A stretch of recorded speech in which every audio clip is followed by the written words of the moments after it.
Olá, nesse vídeo pretendo tratar sobre a cosmovisão, parte 3. Trataremos sobre o livro As Palavras e as Coisas, de Michel Foucault, no capítulo A Prosa do Mundo. Até o final do século XVI, o conhecimento, a episteme no Ocidente, era guiada pela semelhança. Não existia separação rígida entre a palavra e a coisa.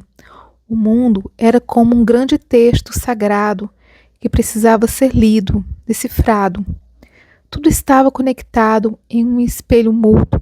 A terra e o céu, as plantas guardavam segredos para a cura dos homens, e a própria arte, a pintura, o teatro, existia como uma repetição da vida. Aprender e conhecer, nessa época, significava encontrar as semelhanças que uniam todas as coisas criadas. Dentro desse jogo de espelhos, Foucault aponta algumas figuras que organizavam essa semelhança, e a primeira é a conveniência. Conveniente. A conveniência conveniente funciona por meio da vizinhança e da comunicação. Quando duas coisas se aproximam no espaço, elas começam a se misturar, a trocar propriedades e a criar um laço. O exemplo disso é a relação da alma e o corpo. O pecado tornou a alma pesada e terrena, fazendo com que Deus a colocasse nas entranhas da matéria. A partir dessa vizinhança, eles se alteram mutuamente. A alma recebe os movimentos do corpo e passa a se assemelhar a ele, enquanto o corpo sofre e se corrompe pelas paixões da alma. Esse ajustamento gradual e essa aproximação criam uma cadeia de semelhanças. A força da conveniência puxa o que está perto, assimila os próximos e faz com que o mundo se encadeie consigo mesmo, ligando o visível ao invisível, o mais denso ao mais sutil, como elos de uma grande corrente. A segunda forma de semelhança é a emulação, emulatio. Diferente da conveniência, que exige vizinhança e toque físico, a emulação funciona como um reflexo no espelho. As coisas podem estar separadas por distâncias imensas no universo, mas elas se imitam, se correspondem sem precisar de um encadeamento direto. É uma relação que conecta o céu e a terra, e o microcosmo ao macrocosmo. O intelecto do homem reflete, ainda que imperfeitamente, a sabedoria divina. Nossos dois olhos, com sua luz limitada, refletem as duas grandes luminárias celestes, o Sol e a Lua. A boca reflete o planeta Vênus, pois é o canal por onde passam os beijos e as palavras de amor. As estrelas são a matriz das plantas.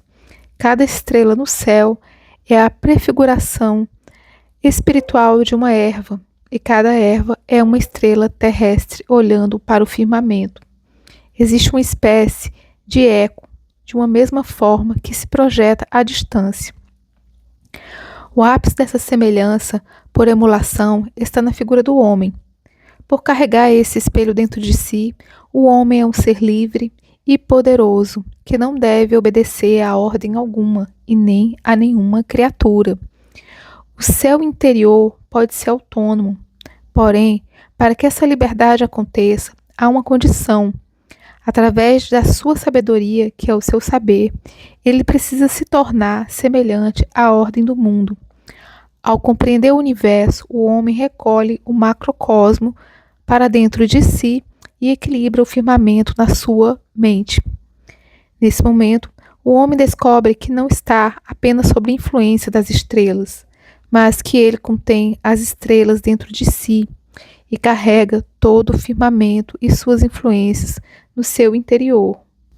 A terceira forma de semelhança que Foucault nos apresenta é a analogia.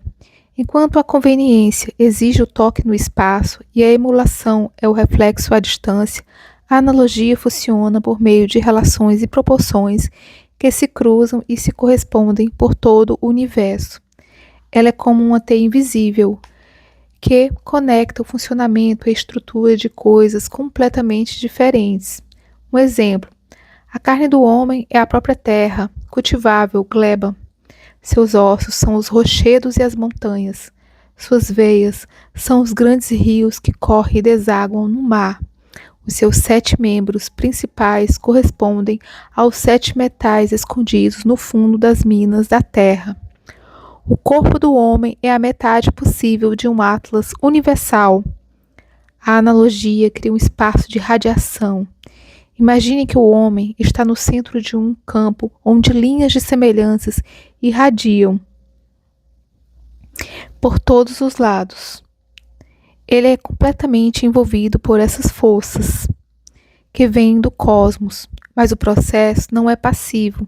Inversamente, o homem também transmite de volta ao mundo as semelhanças que recebe. A quarta forma de semelhança é a simpatia, uma força de atração tão poderosa que corre o risco de fundir todas as coisas, apagando suas individualidades, como o fogo que consome o que toca e desfaz em fumaça, em ar. Se o mundo fosse feito apenas de simpatia, tudo se misturaria até desaparecer. Para que o cosmos não viva uma massa informe, o seu par gêmeo é necessário, a antipatia. Ela é a força do isolamento, o princípio que faz cada criatura lutar para perseverar na sua própria singularidade. É o ódio natural entre certas plantas, ou a batalha biológica entre o crocodilo e o rato da Índia. O mundo só permanece idêntico a si mesmo, estável, vivo e diverso ao contrabalanço constante entre essas duas forças, simpatia, que aproxima e encadeia os elementos, e a antipatia, que separa e protege as diferenças. O elemento fogo é quente e seco, tem antipatia pela água, que é fria e úmida. O ar é quente e úmido, a terra é seca, eis a antipatia. Para conciliá-los, o ar foi colocado entre o fogo e a água entre a terra e o ar. Enquanto é quente, o ar se avizinha com o fogo, e sua umidade acomoda com a água. A umidade da água é aquecida pelo calor do ar, e abranda a fria secura da terra. Mas como saber que uma planta cura os olhos ou que um elemento cura a cabeça? A resposta está na superfície da própria natureza. Para que o segredo das coisas não permaneça adormecido, o universo foi carimbado com marcas visíveis que revelam suas analogias invisíveis. A face do mundo é como um grande livro aberto, coberto de brasões, cifras e hieróglifos. Uma semelhança oculta, como a ligação entre a doença e o remédio, ou entre o girassol e o sol, precisa de um sinal na superfície para ser reconhecida. O visível nos aponta o caminho para o invisível. No século XVI, essa busca se organizou através de 2 caminhos que se cruzaram diante da semelhança: a semiologia, a técnica de identificar onde estão os signos e decifrar suas leis, e a hermenêutica, a arte de fazer esses signos falarem, descobrindo o seu sentido profundo. Buscar o sentido do mundo, portanto, não é inventar algo novo, é trazer à luz aquilo que já se assemelha. Decifrar a natureza é aprender a ler as marcas que ela mesma deixou para nós. No século XVI, o conhecimento não avança por divisões, mas por acumulação. Cada semelhança só ganha valor quando se soma a todas as outras, criando um espelho infinito que vai das estrelas mais altas até as profundezas da terra. O saber é uma grande adição. Nesse universo, não existe diferença entre ler a natureza e ler os livros dos antigos sábios. Ambos são feitos da mesma matéria, os signos. Deus semeou marcas nas plantas e nas montanhas como a folha que imita o formato do coração para avisar que serve para curá-lo, da mesma forma que iluminou os antigos para que escrevessem suas verdades. Interpretar o mundo é o ato de dar voz ao que estava mudo. A herança da antiguidade e o próprio planeta Terra são, na verdade, um único e vasto texto aberto. Conhecer é conectar o que está escrito nas folhas das árvores com o que está escrito nas páginas dos livros. Tudo se cruza, tudo se confirma, tudo se assemelha. No século XVI, a linguagem não é um conjunto de signos independentes em que as coisas viriam refletir-se como um espelho, para anunciar uma a uma verdades singulares. É antes misteriosa, enigmática, que se misturam com as figuras do mundo e todas juntas formam uma rede de marcas e todas estão relacionadas umas às outras. As palavras e as coisas têm o mesmo peso. Ambas carregam enigmas que precisam ser decifrados. Não há separação entre o nome e o objeto. A linguagem se mistura com a paisagem, com as plantas e com as estrelas, formando uma imensa rede de marcas onde tudo está conectado. A natureza inteira é uma grande distribuição de sinais. Ler o livro do mundo e decifrar as palavras são o mesmíssimo ato, porque naquela época a linguagem era tão viva e tão real quanto as próprias coisas que ela nomeava. Houve um tempo em que o mundo falava a mesma língua, uma época esquecida, onde a linguagem, dada por Deus aos homens, era de uma transparência absoluta. Os nomes não eram rótulos vazios. Olhar para o mundo era ler o próprio mundo. A força estava escrita no corpo do leão. A realeza brilhava nos olhos da águia. E a influência dos planetas vinha gravada na própria testa dos homens. Antes de Babel, a linguagem não imitava a realidade. Ela era a própria realidade, manifesta. Mas essa transparência foi destruída. Como punição pela soberba humana, as línguas foram cindidas em Babel, espalhadas e tornadas incompatíveis. O que nos restou foi busca por semelhanças. No entanto, a linguagem nunca se separou do mundo. Ela permanece viva. Quando Adão nomeou os animais, ele não inventou palavras, ele simplesmente leu as marcas visíveis que já estavam impressas nelas. Na verdade, a escrita precede a fala.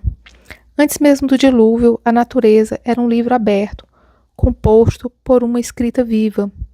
Caracteres que possuíam o poder sagrado de agir sobre as coisas, de atraí-las ou repeli-las, revelando suas virtudes e segredos ocultos. O esoterismo do século XVI compreendeu isso com perfeição. Não foi um fenômeno da fala, mas sim um mistério da escrita, um esforço imenso para resgatar a memória adormecida e recuperar os poderes contidos no tecido ininterrupto do cosmos, porque a natureza inteira é uma narrativa, um entrelaçamento de formas, marcas, mitos. Compreender esse mistério muda completamente o que chamamos de conhecimento. Conhecer uma planta ou um animal, como a serpente, não é apenas descrever sua anatomia isolada. Conhecer é recolher todas as camadas de signo sobre ela, veneno, remédio, mitos, sonhos. Para o sábio antigo, a natureza toda é escrita. Compreender o mundo é interpretar.